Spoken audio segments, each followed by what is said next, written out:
Welcome to Let's Talk Midlife Crisis. I'm Ashley. And I'm Tracy. We're your go to hosts for all things midlife, menopause, and moments of pure mayhem.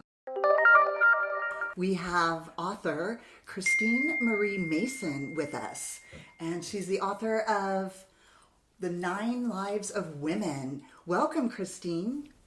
Thank you. It's so good to be here. And thanks for what you guys are doing, bringing some color and life to this middle stage of life. Yes, thank you so much. We're really excited. We've really enjoyed this journey and we love the guests that we're getting. It's been a lot of fun. It has been a lot of fun. So tell us a little bit about yourself. I am a mom of 6 adult children, grandmother, also a founder multiple times. I started a bunch of technology companies in the 90s and 2000s and 2010s that were sold. And around the time I hit midlife, like late 30s, early 40s, I started a deep dive into yoga, tantra, embodiment, and how to free myself of a bunch of the constrictures that I felt I was brought up with, like a little bit of a Catholic girl, a little bit of a Western girl, and that a lot of the stuff that was living in my body was not like super helpful to being liberated, free, agentic, all of that. So I started an intimate care company in 2017 that was really focused on plant-based healing for women. And in the process, I probably talked to, I don't know, I have 100,000 customers there. So a lot of women in midlife, perimenopause and menopause who are like going through it and hearing what their concerns were and really understanding how deep this fractal ran in our culture around denying your own knowledge of your body and what might be liberated there. So the last 8 years, that's what I've been focusing on, the embodied liberation of the feminine. Wow. Wow. That's amazing. Yeah. I read your bio and I have to say, I'm very intimidated. And I feel like such a slacker.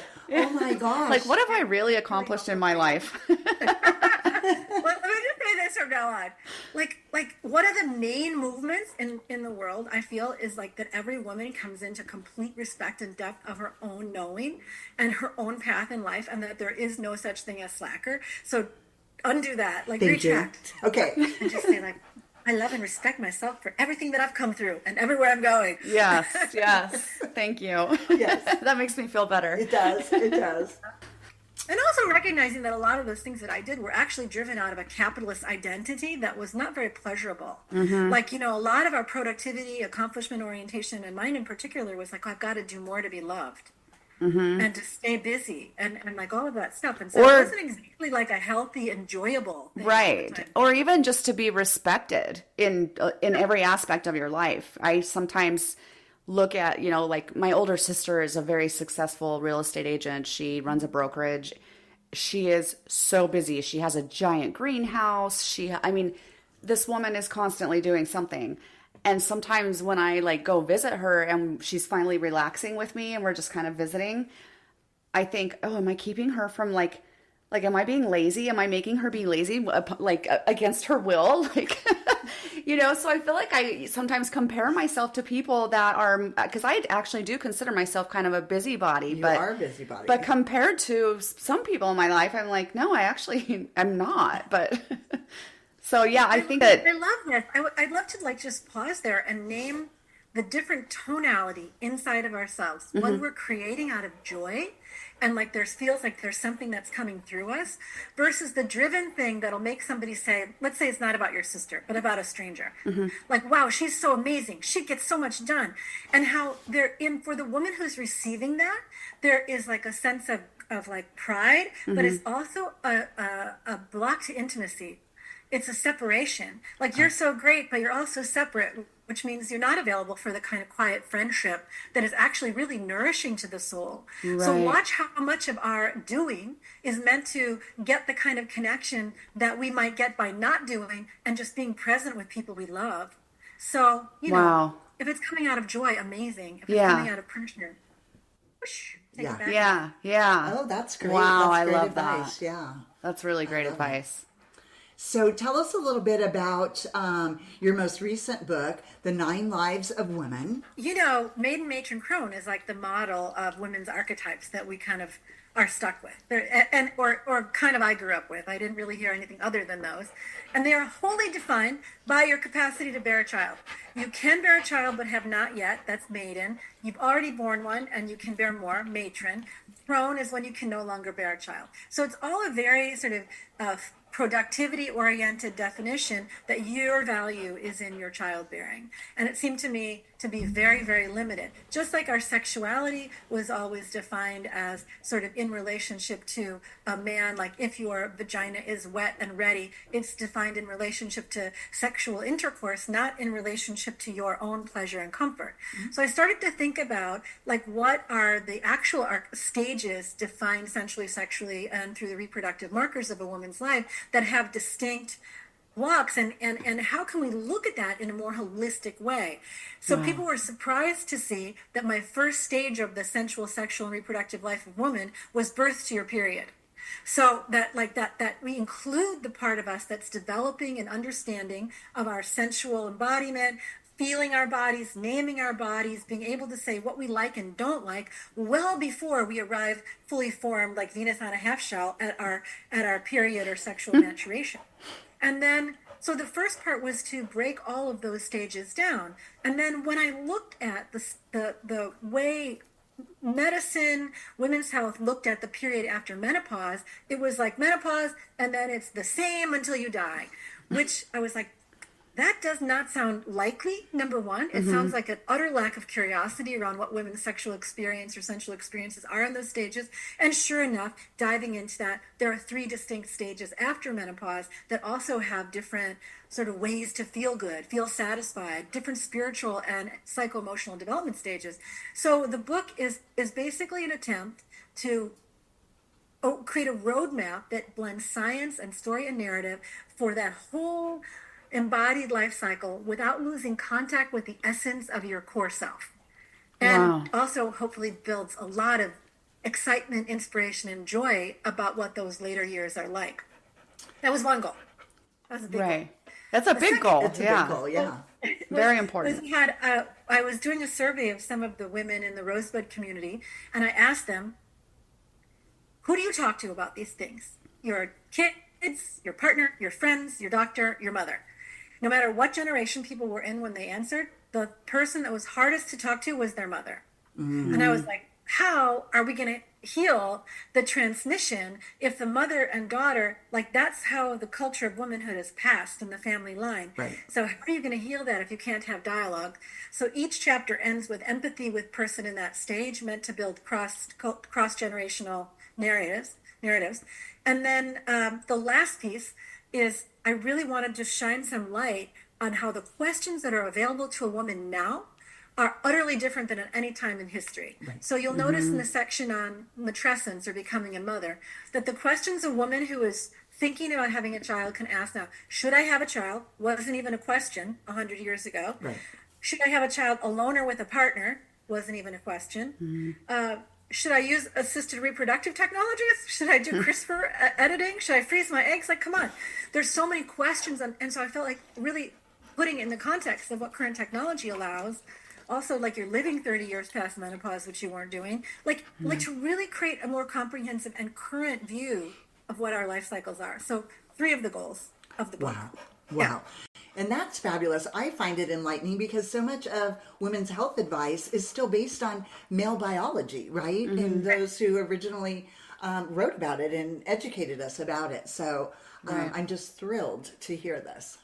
It's so ironic, don't you find, that like all the biblical stories of like they took a rib from Adam and made a woman. It's actually the reverse, that all babies are female until the male organs form. Right. And that it's the opposite. So using the masculine body as the primary test subject doesn't really do much for us. No, not at all.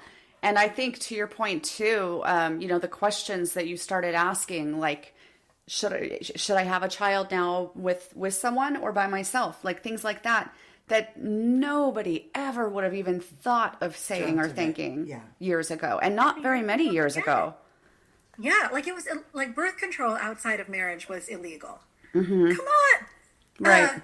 Like sometimes I have to remind ourselves that how recent that was. You know? Yeah, It's shocking when you think about it, right? it is. Yeah. Very. One of the women I interviewed for the book is Rachel Lehman Howard. She wrote a book called Reconception, and it's about people who have babies with sperm donors. Oh, yeah. And how the mothers are making networks of siblings called doses or donor sibling families, Yeah. where they share the same unknown dad, but all the moms form a net. I'm like, that is another example of something that it would never even occur to families. That, Oh, yeah. You know, That it was even possible. Right. You know, Yeah. as far as the science goes. Wow. Yeah, that's amazing. Yeah. Yeah. And you talk about the cycles of feminine vitality and how energy and metabolism and mental clarity shift through life, which is something that's important to me because I'm dealing with it now, you know, being postmenopausal. So, and everything that comes with that. Yeah. Unfortunately. yeah. Okay, let's go there for a minute. So yoga and breath work, really early, an energy conduction machine, and that the more oxygen you can take in and the more attunement you can bring into your sensitivity, into your body, the more alive you feel. But so much of modern life deadens us. So even before we get to the question of hormones and all the things that change, the question is how much is the environment of your life contracting your ability to be sensitive to your environment and to feel alive?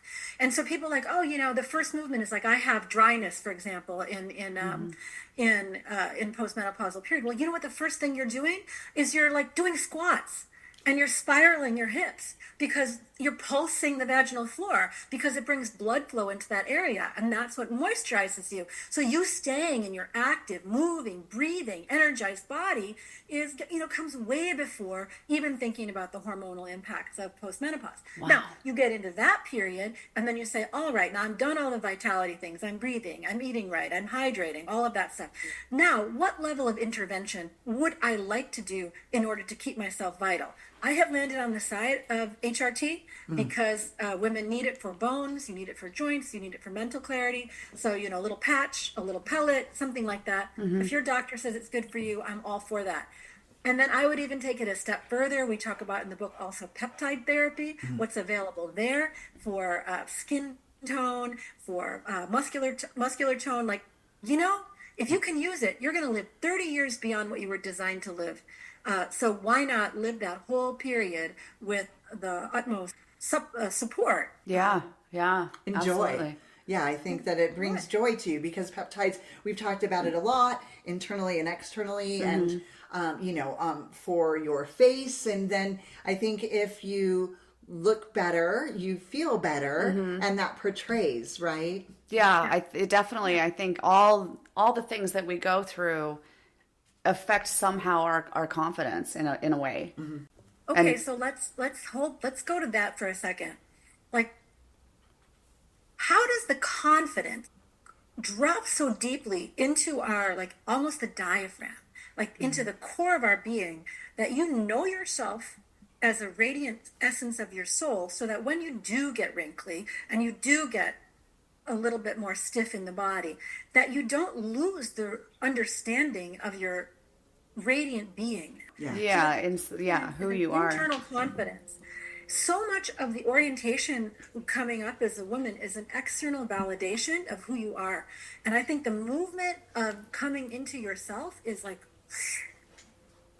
kind of an inward movement, and then that confidence coming through you and out, so that no matter what's happening in the body, you still remember who you are, you know? Yeah. That's and huge. to not become invisible. I think a lot of women feel invisible as a result. Yeah. Right, of aging. So, yeah. Invisible in the sense of being noticed by other people. Yeah. They're not like in the traditional way sexy. Right. Yeah, you're not turning heads anymore. Yeah. But I think So next time you go to a party, try this exercise. You scan the room and you like do a soft gaze, as if you know those number things where the like green dots and red dots, and then like you make a different gaze and something pops out, you can see it. Try this in a crowd. And don't look at people's bodies or faces or anything. Just look at their aura. Just look at their energy body. And notice who in the room you're attracted to, like you want to go talk to. It is almost never the most physically attractive person in the room. Right. It is almost always the person who's like got a big energetic body. And that has nothing to do with whether, so if you think you're getting noticed and you're turning heads because you got a cute booty or you're young or you're like, it's not actually real. You're getting noticed and you're turning heads because you're in your potency. And you can see women who know that, 80 years old know that. Yeah. Yes. And you walk in and everybody's like, what? True. Right? Very true. So Yeah. I think we decolonize our own thinking Yeah. on that and watch what happens in the way people respond to us. Oh, I believe 100% it's in our own thinking. So, Absolutely. yeah. There's yeah. nothing like an elderly woman that walks in like she owns the room. To me, it's literally breathtaking. Yeah. I love it. And in her joy. And you also talk about biohacking for women, customizing wellness approaches for female physiology, fasting, movement, recovery. So do you want to expand a little bit about that for us as well? So I would say there's basic principles. So a lot of this stuff on biohacking and what I call the bio stack, I looked at in the research what makes a happy elder. And the first principle of being a happy elder is your whole experience of life rests on the biostack, rests on the body. So we talk about movement and not just any kind of exercise or movement, but that grip strength, leg strength, and full mobility in the joints are the critical things. So, the prescription is you move every joint in the body at its full range of motion every single day, because then you don't get calcifications that then later will restrict movement. Like, if you're not familiar Frozen shoulder. with why you get frozen shoulder, it's because calcium deposits and you get stuck. So we don't want that. So your first movement in the biostack is full rotation of the joints. The second movement is flexibility, breath, and spinal integrity. Then the cardio stuff is not nearly as important as just staying moving. Right. Some walking, something like that. But then you get into all these biohacks, and you mentioned it earlier about how most of those were tested on men. For example, contrast therapy, hot to cold, in women, ice plunging can create progesterone imbalances. You don't want to do that in the same way that men do. So we look at, there are cheap ways to do biohacking, grounding, walking barefoot in the grass, touching trees, or you can go to a 4-pay biofrequency machine. Getting outside, doing deep breathing, doing pranayama, that is great. Or you can go to one of those hyperbaric oxygen tents. Like there's all these mimics in the book that say, here's a way that you do it for pay, and here's a way you do it for free by becoming more of nature. Same thing with diet, and you can do diets that enhance and hormone production, like estrogenic diets. Know, for example, that if you have a biomarker, a genetic marker you can test for, some women cannot turn soy into estrogen, and some women can. About half of women can. So if you have that, you can do a diet that increases your likelihood to have naturally produced estrogens. We list all the herbs that you can use for optimizing your cycles and even postmenopausally. And yeah, going through a lot of those things. I want to say also cosmetically that there's a lot of judgment between women on the level of intervention that you do. And I would say if we could just please agree to release that and that let everybody choose. If you want to age completely naturally with no interventions, you can be like my great-grandmother, who is the softest, most beautiful lap to climb into, big boobs hanging down to the thighs, called maiden. Or you can be like a mountain biker at 80 who's like cut and lean, but like let everybody choose the level of intervention they want and be in a commitment to uplift each other. So that would be one of my hopes. Know that biohacking is a matter of education, not of money. A good point. Yeah. Yeah. I like The that. That's great. Is one. The biostack is one. And then the other things on the happiest elders. Okay, I'm so excited about this one. One is the temporal focus of attention. Like, people, like the older you get, you sort of accumulate all of these life experiences. And some people start to, like, their attention turns from now to like looking backwards, like the glory days where so many unprocessed things or traumas that they're like trapped in the past. And there's no room for the now to accumulate or to be experienced. Or they're so anxious about the future, like not having enough retirement savings. What am I going to do? Am I going to be valued? And that creates a distraction from being present. The happiest elders put most of their attention on what's happening now. Their attention on the past is like occasional nostalgia for what was joyful or what they accomplished, but they definitely aren't dwelling there. And they're not really looking to the future other than to sort of imagine what they might create next. And so this sense of like cultivating your attention on this moment, what's beautiful, what's arising, what I'm experiencing now is what all of the happiest elders have in common. So we don't want to be like that. Right. Stuck in the nostalgia. Right. Yeah. Now, you use the term hormonal intelligence. What does that mean to you? And how can women start to tune in and balance hormones naturally? Yeah, I would recommend Aviva Ram's work. Dr. Aviva Ram is really amazing on that. But knowing that your hormones, not only are you cycling in your monthly cycle all throughout your childbearing years, then you get about 42, 43, and you have basically no way to track how the decline in the number of eggs oocytes is impacting your monthly cycles or your annual cycles. And so you have to really lean into alternative health and integrative health practitioners to even know what you're dealing with. But if you are starting to get brain fog, moodiness, sleep deprivation, weight gain around the middle, even way before your periods start to stop, then you're probably dealing with a hormonal condition. It's so challenging now because it's hard to tell whether is that a wheat intolerance, is that a stress thing, like you can't pin it down. So by going into an inquiry around what is happening in the hormonal body and a period of testing can help that, where you're getting multiple scans over a period of time, that can help. But tweaking the diet and knowing that it's hormones, it's probably not your psychology. Give yourself a break. Okay. Wow. Okay. Now, if a woman that's listening is feeling depleted, tired, foggy, out of sync, what's the first small but powerful step she can take to reclaim her energy? Well, I would say resting. What do you think? Yeah. Oh, yeah. That's a good one. Yeah, that's We've true. talked a lot about how I'm tired and out of my body's generally saying, stop doing things for other people and learn to rest and receive, Yeah, I love for those times. So this goes back to the early part of our conversation on productivity. Like in a healthy society that you might have to mimic by creating rituals in your own home or your own friendship circles, when you are going into your low end of your cycle and you're tired and you're depleted, you allow yourself to rest. You go into closed spaces, you nest, you take long, slow walks, you do yoga nidra, you breathe, and you let people serve you. You say, hey, to your husband or your kids or your friends, who wants to bring me tea? You order in on Uber Eats if you don't have anybody. Like you just allow yourself to rest, knowing that when you're in peak cycle, you're going to be unstoppable and you're going to do double the work whether you want to or not. So allowing and honoring your need for rest is one thing. that's one thing I've Yeah, go ahead. I was going to say that's one thing I've really had to focus on in the last year, and honestly, it came up in therapy.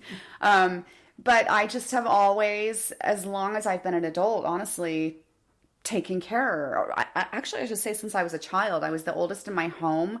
I was very mothering to my siblings. I was very protective of them, and I started having children very young. So I've always had someone to take care of, which is something I thrive, like I love. It's just part of who I am.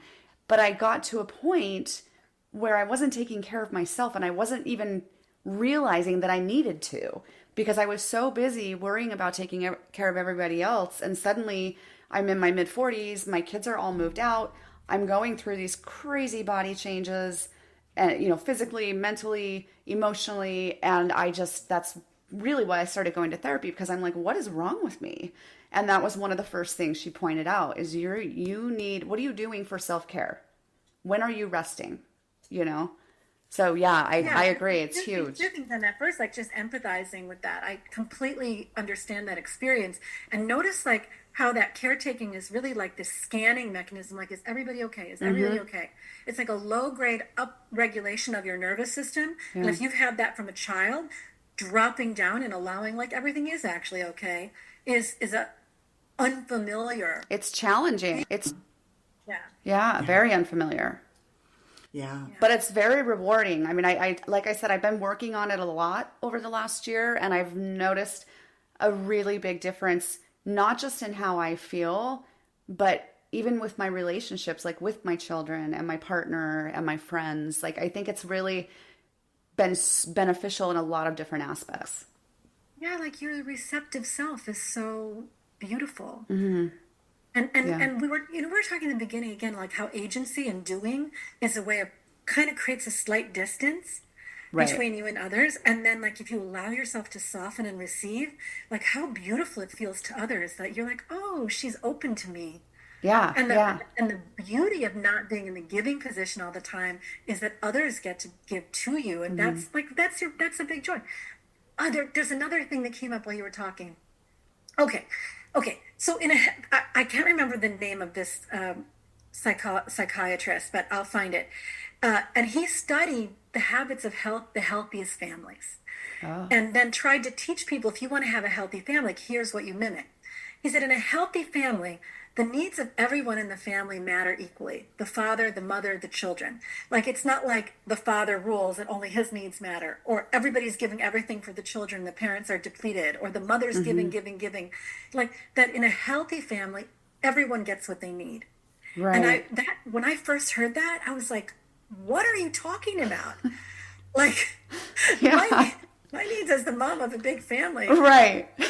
I'm last, right? Wait, what? Yeah. And then you start to invert and you go like, okay, actually, if my spiritual life, like if I'm meditating, I'm resting, I'm exercising, my spiritual life, my physical health comes first, then I am this endlessly replenished energy conduit that then can do all of my projects, parent, be in relationship fully. I'm so much more effective. But if I don't have this vertical and personal integrity with my systems online, it's very hard to stay sustained in your. So that's a long answer to the question. Like, if you are depleted, please rest and please find the practices which will keep you in balance, and know that you're worthy of that. You have the right to be, the right to exist, and the right to receive from the world. I love that. I love that. I love that. It's beautiful. So where can our listeners find your book? I believe it's on Amazon. It's probably everywhere. It's sold out on Amazon right now. I went to buy a copy and it was sold out. We have it oh, good. I know. I was like, oh, good for her. But now I got to figure out where I can find it. If you go to rosewoman.com, you can order it there. Okay. And we have, I sold out of the first printing, and I think we still have, we have a new printing at Rosewoman, but we don't have any more at Amazon yet. Okay. And it's been a really interesting process of getting this book out.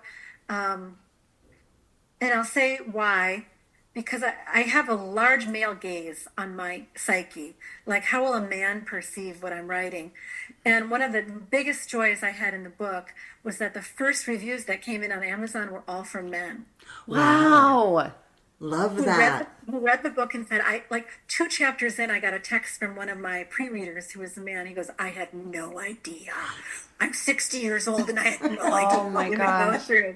And so I'm like, please get this book for the men in your lives who have daughters and who love you, or get it for yourself and give it to them to read, or read it together, because I do think that they're just like not aware of how much of the built environment and the cultural environment is utterly constructed for masculine chemistry.